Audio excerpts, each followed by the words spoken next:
نحمدہ و نصلی علی رسول الکریم اما بعد اعوذ باللہ من الشیطان الرجیم بسم اللہ الرحمن الرحیم فتولى عنهم وقال يا قوم لقد أبلغتكم رسالة ربي ونصحت لكم ولكن لا تحبون الناصحين ولوطا إذ قال لقومه أتأتون الفاحشة ما سبقكم بها من أحد من العالمين إنكم لتأتون الرجال شهوة من دون النساء بل أنتم قوم مسرفون وما كان جواب قومه إلا أن قالوا أخرجوهم من قريتكم إنهم أناس يتطهرون فأنجيناه وأهله إلا امرأته وامرأته كانت من الغابرين وأمطرنا عليهم مطرا فانظر کیف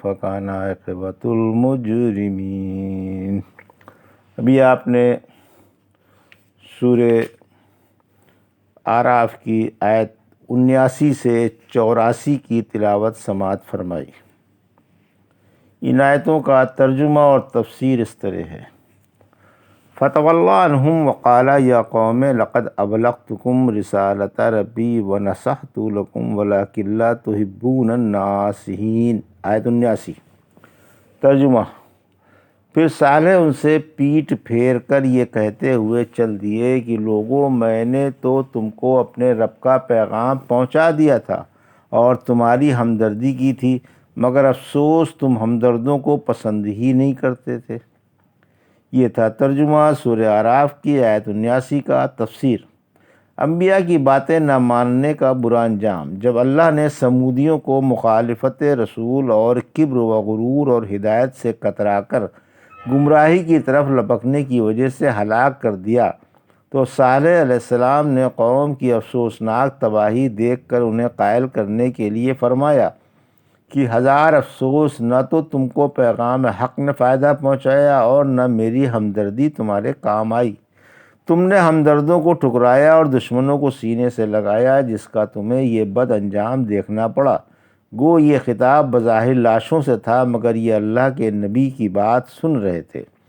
جب رسول اللہ صلی اللہ علیہ وسلم میدان بدر میں 3 دن ٹھہر کر وہاں سے روانہ ہوئے تو آپ نے اس گڑھے پر جس میں بدر کے کافروں کی لاشیں ڈال دی گئی تھیں کھڑے ہو کر فرمایا: اے ابو جہل، اے عتبہ، اے شیبہ اور اے فلاں بن فلاں، تم سے تمہارے رب نے جو وعدہ کیا تھا کیا تم نے اسے سچا پا لیا؟ مجھ سے میرے رب نے جو وعدہ کیا تھا میں نے تو اسے سچ مچ سچا پا لیا۔ عمر رضی اللہ عنہ بولے: یا رسول اللہ صلی اللہ علیہ وسلم، آپ ان سڑی ہوئی لاشوں سے خطاب فرما رہے ہیں؟ فرمایا: اللہ کی قسم، یہ میری بات تم سے زیادہ سن رہے ہیں، البتہ جواب نہیں دے سکتے۔ وَلُوطًا إِذْ قَالَ لِقَوْمِهِ أَتَأْتُونَ الْفَاحِشَةَ مَا سَبَقَكُم بِهَا مِنْ أَحَدٍ مِنَ الْعَالَمِينَ إِنَّكُمْ لَتَأْتُونَ الرِّجَالَ شَهْوَةً مِّن دُونِ النِّسَاءِ بَلْ أَنْتُمْ قَوْمٌ مُسْرِفُونَ۔ آیت 80 اور 81۔ ترجمہ: اور ہم نے لوط کو بھی بھیجا جب انہوں نے اپنی قوم سے فرمایا کہ تم ایسی سخت بے حیائی کا کام کرتے ہو جس کو تم سے پہلے دنیا میں کسی نے بھی نہیں کیا۔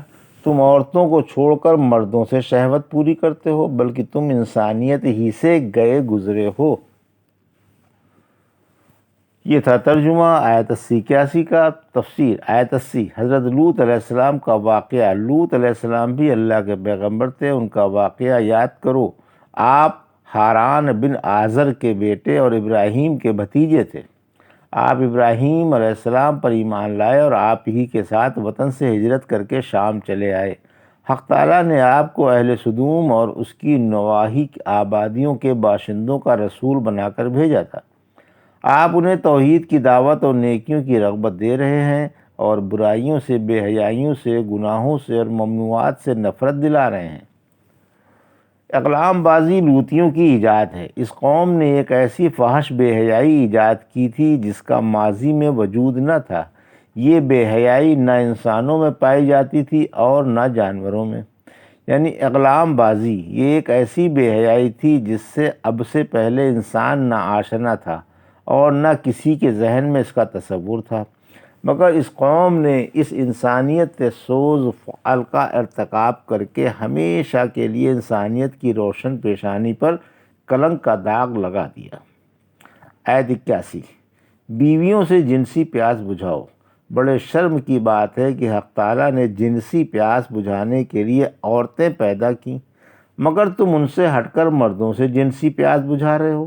دراصل اس شرمناک فعل کے مرتکب ہو کہ تم انسانیت کی حد سے پھلانگ رہے ہو اور اس کے نقصانات سے بھی بے خبر ہو۔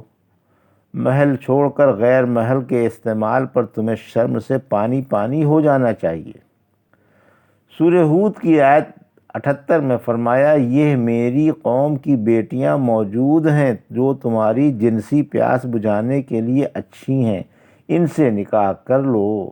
سورہ ہجر کی آیت 71 میں فرمایا، یہ میری بیٹیاں جو تمہارے نکاحوں میں ہیں موجود ہیں، بشرط یہ کہ تم میری بات مانو۔ آپ نے انہیں ان کی عورتوں کی طرف توجہ دلائی کہ وہ تمہارے نکاح میں ہیں اور تمہاری جنسی خواہش رفع کرنے کے لیے اچھی ہیں، لیکن ان بدبختوں نے جواب دیا کہ ہمیں ان کی خواہش نہیں۔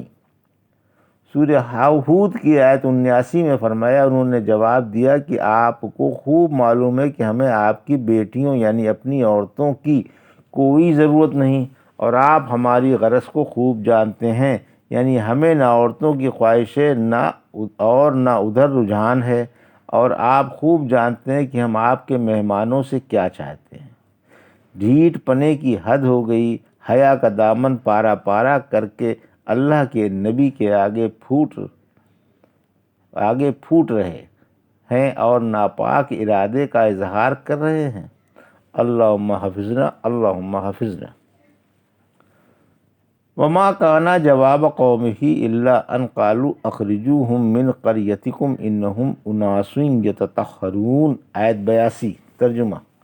اور آپ کی قوم سے بحث اس کے اور کوئی جواب نہ بن پڑا کہ کہنے لگے، انہیں اپنی بستی سے نکال باہر کرو، یہ بڑے پاک بنتے پھرتے ہیں۔ یہ تھا ترجمہ۔ اب تفسیر۔ آیت 82، حضرت لوط کو جلاوطن کرنے کی سازش۔ یہ گندے آپس میں مشورہ کرنے لگے کہ لوط علیہ السلام کو اور ان کے عقیدت مندوں کو جلاوطن کر دو، یہ بڑے پاک و صاف بنے پھرتے ہیں اور لواطت سے ہمیں روکتے ہیں۔ آخرکار حق تعالیٰ نے اپنے نبی کو اور ایمان والوں کو ان گندی بستیوں سے صحیح و سالم نکال لیا اور ان کو ذلت و خواری کے ساتھ انہی کی بستیوں میں زمیں کر دیا۔ یہ جملہ کہ بڑے پاک بنے پھرتے ہیں طعنے کے طور پر کہا تھا کہ جب یہ مردوں اور عورتوں سے اغلام بازی کو شرمناک بتاتے ہیں تو لامحالہ اس فعل سے دور رہتے ہیں، پھر بھلا ہم گندوں میں ان پاک بازوں کا کیا کام، اس لیے انہیں نکال دیا جائے۔ فَأَنجَيْنَاهُ وَأَهْلَهُ إِلَّا امْرَأَتَهُ كَانَتْ مِنَ الْغَابِرِينَ وَأَمْطَرْنَا عَلَيْهِمْ مَطَرًا فَانظُرْ كَيْفَ كَانَ عَاقِبَةُ الْمُجْرِمِينَ۔ آیت 83-84 ترجمہ۔ آخرکار ہم نے لوط علیہ السلام کو اور ان کے گھر والوں کو بچا لیا، علاوہ ان کی عورت کے کہ وہ عذاب میں مبتلا ہونے والوں ہی میں رہی، اور ہم نے ان پر ایک نئی طرح کی پتھروں کی بارش کی۔ اب آپ غور فرمائیں کہ ان مجرموں کا کیسا انجام ہوا۔ یہ تھا ترجمہ۔ آیت 83 اور 84 کا۔ اب تفسیر۔ آیت 83، لوط علیہ السلام میں مسلمانوں کے عذاب سے محفوظ رہے۔ اللہ کے قہر و عذاب سے لوط علیہ السلام اور ان کا گھرانہ بچا لیا گیا۔ آپ پر بحث گھر والوں کے اور کوئی ایمان نہیں لایا تھا۔ سورہ زاریات کی آیت 35-36 میں فرمایا، پھر ہم نے ان بستیوں سے ایمان والوں کو نکال لیا، وہاں مسلمانوں کا ایک ہی گھر پایا تھا۔ آپ کے گھرانے میں آپ کی بیوی آپ پر ایمان نہیں لائی تھی، اس لیے وہ عذاب میں ہلاک کر دی گئی۔ یہ کافرہ ہی رہی اور اشاروں کنایوں سے گھر کے مہمانوں کی قوم کو خبر کرتی رہی۔ اسی وجہ سے آپ کو حکم تھا کہ جب راتوں رات آپ روانہ ہوں تو اسے اپنے ساتھ نہ لے جائیں، بلکہ اسے اپنے ارادے کی خبر بھی نہ کریں، پھر فرمایا علاوہ آپ کی عورت کے باقی رہنے والوں میں سے تھی یا ہلاک ہونے والوں میں سے تھی، یعنی ساری قوم میں زوجہ لوط ہلاک کر دی گئی۔ آیت 84۔ قوم لوط پر پتھروں کی بارش، ہم نے ان پر ایک نئی قسم کی بارش کی، اس کی تفسیر اس آیت میں آ گئی۔ سورہ ہود کی 82 اور 83 آیت۔ پھر جب ہمارا عذاب آ گیا تو ہم نے زمین کا تختہ الٹ دیا اور ہم نے ان پر لگاتار کنکریلے پتھر برسائے جن پر آپ کے رب کے پاس والے ایک خاص قسم کے نشان بھی تھے، اور یہ بستیاں ان ظالموں سے کچھ دور نہیں ہیں۔ اے محبوب نبی، آپ غور فرمائیں کہ جو گناہوں پر جسارت کر کے بڑھ بڑھ کے گناہ کرتے ہیں اور اللہ کے پیغمبروں کو جھٹلاتے ہیں، ان کا انجام کیسا عبرتناک ہوتا ہے۔ اسلام میں لوطی کی حد۔ رسول اللہ صلی اللہ علیہ وسلم نے فرمایا، جسے لواطت کرتے ہوئے پاؤ، فعال مفعول دونوں کو قتل کر ڈالو۔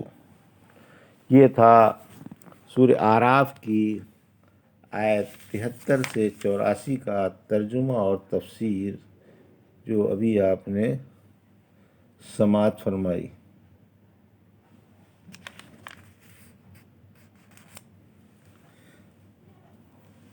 یہ تھا آیت 79 سے 84 کا ترجمہ اور تفسیر جو ابھی آپ نے سماعت فرمائی۔ بارک اللہ لی و لکم فی القرآن الحکیم و نفعنی وایاکم بآیات الذکر الحکیم۔